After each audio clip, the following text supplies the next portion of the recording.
ఆంధ్రప్రదేశ్ అసెంబ్లీలో మాజీ ముఖ్యమంత్రి వైఎస్ రాజశేఖర రెడ్డి చిత్రపటం తొలగింపుపై కాంగ్రెస్ ఎంపీ కేవీపీ రామచంద్రరావు స్పీకర్ కోడెలకు లేఖ రాశారు. ముఖ్యమంత్రిగా ఎంపీగా రాష్ట్రానికి ఎనలేని సేవలు అందించిన వైఎస్ పట్ల వివక్ష తగదని సూచించారు. ప్రభుత్వాలు మారినప్పుడల్లా ఇలా పాత ప్రభుత్వ నిర్ణయాల్ని వ్యతిరేకించడం తగదని సలహా ఇచ్చారు. ఇదో నిత్య కార్యక్రమంలా మారిపోయే ప్రమాదం ఉందని కేవీపీ స్పీకర్ కోడెలకు లేఖలో తెలిపారు.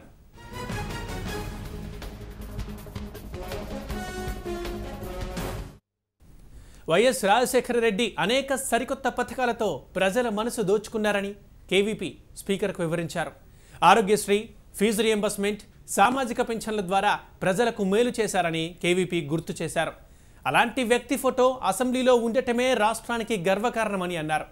ప్రజల మనసుల్లో శాశ్వతంగా ఉన్న వ్యక్తి ఫోటో తొలగింపు అన్యాయమని అన్నారు.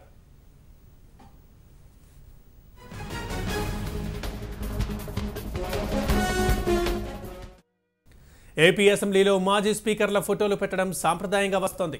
అయితే రాజశేఖర్ రెడ్డి చనిపోయిన తర్వాత ఆయన ఫోటోను అసెంబ్లీలో పెట్టారు. ఆ ఫోటోని తొలగించాలని ఏపీ ప్రభుత్వం నిర్ణయం తీసుకుంది.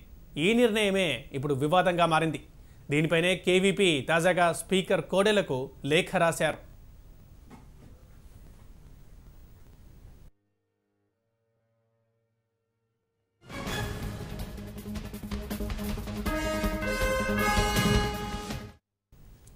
కేవీపీ లేఖ గురించి మరింత సమాచారం మా బ్యూరో చీఫ్ వెంకటరాజును తెలుసుకుందాం. వెంకటరాజు, చెప్పండి, కేవీపీ లేఖలో సారాంశం ఏంటి? దీనికి సంబంధించి టీడీపీ ముందే ఏమైనా స్పందించిందా, లేదు ఇప్పుడు ఎలా స్పందించే అవకాశం ఉంది?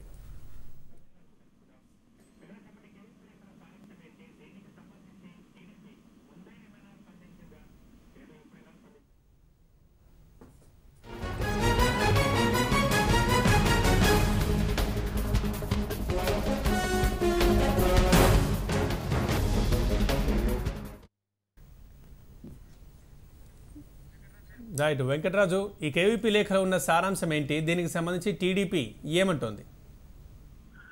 వైఎస్ చిత్రపటాన్ని అసెంబ్లీలోని ఈ విఐపి లాంజ్ లో పెట్టడాన్ని మొదటి కూడా టీడీపీ అభ్యంతరం చెప్తూ వచ్చింది. అంటే ఆ రోజు ప్రతిపక్షం ఉన్నప్పుడు కూడా వైఎస్ చిత్రపటాన్ని ఎలా పెడతారంటూ ఆ రోజు ముఖ్యమంత్రిగా ఉన్న కిరణ్ కుమార్ రెడ్డిని కూడా ప్రశ్నించిన సందర్భం ఉంది. వైఎస్ఆర్ పార్టీ కూడా దాన్ని ఆ రోజు జరిగిన పరిణామాల్లో కూడా ఎవరు కూడా పెద్దగా దాన్ని వివాదం చేయకుండా కేవలం టీడీపీ మాత్రం వివాదం చేసింది. ఇప్పుడు రాష్ట్ర విభజన జరిగిన తర్వాత టీడీపీకి ఖచ్చితంగా వైఎస్ చిత్రపటాన్ని అక్కడ ఉంచే సాంప్రదాయం లేదు. అసెంబ్లీలో ఎటువంటి పార్టీకి సంబంధించిన గుర్తులు కానీ చిత్రపటాలు కానీ పార్టీల నాయకుల ఫోటోలు ఉండకూడదు అనేది కూడా మొదటి నుంచి టీడీపీ భావిస్తుంది. 2 రోజుల క్రితం అసెంబ్లీలోని లాంజ్ లో ఏర్పాటు చేసిన ఈ చిత్రపటాన్ని సాయంత్రం సమయంలో తొలగించారు. అది ఎవరు తొలగించారు అనేది మాత్రం ఇంతవరకు అధికారికంగా ఎవరు ధృవీకరించలేదు. స్పీకర్ కు మాత్రము అనుమతి తీసుకునే ఈ చర్య చేశారు అసెంబ్లీ అధికారులు అనేది మాత్రం వైసీపీ భావిస్తుంది. ఈ రోజు ఉదయం కేవీపీ రామచంద్రరావు, వైఎస్ ఆత్మగా పేరున్న కేవీపీ రామచంద్రరావు కొంత ఘాటుగా నా పదజాలను ఉపయోగిస్తూ స్పీకర్ కోడెల శివప్రసాద్ కు లేఖ రాశారు.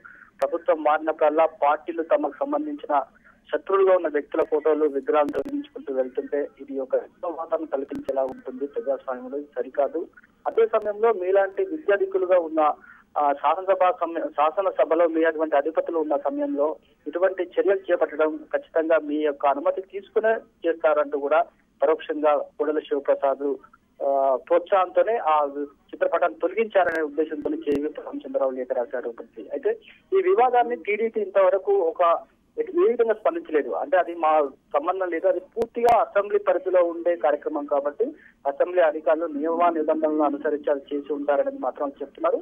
అధికారికంగా మాత్రం టీడీపీ చెప్పలేదు అది ఎవరు తొలగించారు ఏంటని. ఇప్పటివరకు కూడా స్పీకర్ కార్యాలయం నుంచి కూడా ఎటువంటి సమాచారం బయటికి రాలేదు. అది ఎవరు తొలగించారు, ఎందుకు తొలగించారు, తొలగించడానికి కారణాలు ఏంటనేది మాత్రం స్పీకర్ కార్యాలయం కూడా స్పందించలేదు. అదే సచివాలయానికి సంబంధించిన అధికారులు కూడా ఎవరు కూడా దానిపైన స్పందన లేదు. అయితే ఈ రోజు మాత్రం వైసీపీకి సంబంధించిన ఎమ్మెల్యేలు ఖచ్చితంగా కోడెల శివప్రసాద్ నిలదీయాలి స్పీకర్ ను. గతంలో ఒక ప్రభుత్వం తీసుకున్న నిర్ణయాన్ని మరో పార్టీ అధికారం రాగానే ఇటువంటి చర్యలు చేస్తే భవిష్యత్తులో ప్రజాస్వామ్యానికి విలువ ఏముంటుంది? ఖచ్చితంగా కోడెల శివప్రసాద్ నిలదీయాలనే ఉద్దేశంతో వైసీపీ ఎమ్మెల్యేలు. వెంకటరాజు, ఇప్పుడు ఉమ్మడి రాష్ట్రంగా ఉన్నప్పుడు ఇంతకుముందు అంటే వైఎస్ కాకుండా మిగతా ముఖ్యమంత్రి ఎవరిదైనా చిత్రపటాలు అక్కడ ఉండడం ఉందా? ఇట్లాంటి సంఘటన ఇంతకుముందు ఏమైనా జరిగిందా? ఇప్పుడు నిజానికి శాసనసభ సంబంధించిన ఆవరణంలో ఎటువంటి రాజకీయ పార్టీలకు సంబంధించిన చిహ్నాలు కానీ రాజకీయ నేతలకు సంబంధించిన ఫోటోలు కానీ ఇంతవరకు మన ఏపీ అంటే ఉమ్మడి రాష్ట్రంలో ఉన్నప్పుడు కానీ ఇప్పటికి కూడా అటువంటి సాంప్రదాయం లేదు. కానీ ఆ రోజు ప్రత్యేక పరిస్థితుల్లో వైఎస్ఆర్ ముఖ్యమంత్రిగా ఉండి ఆయన ప్రమాదంలో చనిపోయిన తర్వాత అతనికి నివాళులు అర్పించాలన్న ఉద్దేశంతోనే ఆ రోజు ముఖ్యమంత్రిగా ఉన్న కిరణ్ కుమార్ రెడ్డి అదేవిధంగా సీనియర్ నేతలందరూ కూడా అతని చిత్రపటాన్ని ఒక గుర్తుగా అసెంబ్లీలో ఉండాలి అనే ఉద్దేశంతోనే ఆ రోజు టీడీపీ కొంత అభ్యంతరం వ్యక్తం చేసినా ఖచ్చితంగా టీడీపీ యొక్క అభ్యంతరం పక్కన పెట్టేసి ఆ రోజు కాంగ్రెస్ పార్టీ పెద్ద స్థాయిలో ఒక పెద్ద ఫోటో చిత్రపటాన్ని మాత్రం అసెంబ్లీలోని విఐపీ లాంజ్ ఏర్పాటు చేశారు. కాబట్టి ఇప్పుడున్న నియమ నిబంధనలు ఆ రోజు కూడా నియమ నిబంధనలు ఉన్నాయి కాబట్టి ఆ రోజు పెద్దగా అభ్యంతరం రాలేదు, విమర్శ రాలేదు. ఈ రోజు మాత్రం టీడీపీ అధికారంలోకి వచ్చిన తర్వాత ఎవరికి ఒక పార్టీ సంబంధించిన నేతల యొక్క చిత్రపటాలు అక్కడ ఉండకూడదు. కేవలము శాసనసభాపతుల ఫోటోలు మాత్రమే, గతంలో మాజీ స్పీకర్లుగా ఎవరైతే పనిచేశారో వారి యొక్క చిత్రపటాలు మాత్రమే అక్కడ ఉండాలి తప్ప పార్టీలకు సంబంధించిన నేతల చిత్రపటాలు ఉండకూడదు అనే సాంప్రదాయం మాత్రం కొనసాగుతుంది. Thank you Venkataraju.